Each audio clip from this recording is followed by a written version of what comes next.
Daghang lugar sa Central Visayas ang napaubo sa tropical cyclone wind signal tungod sa bagyong Tino. Apil na dinhi ang Bohol. Kagahapon pa lang, gipabalhin na ang 66 ka mga pamilya sa lungsod sa Hitafe.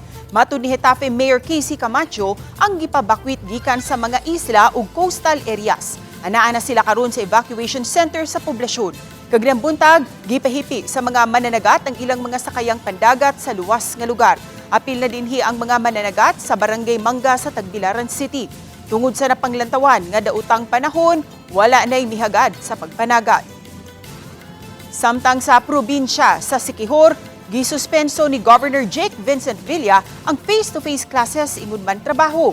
Human narakip ang Siquijor sa Signal number 1 subay sa bagyong Tino.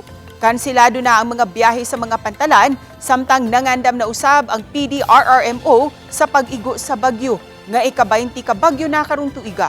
Sa lungsod sa San Juan, mitago na usab ang mga international nga barko. Gipaandam na usab sa San Juan LGU ang evacuation center sa lungsod.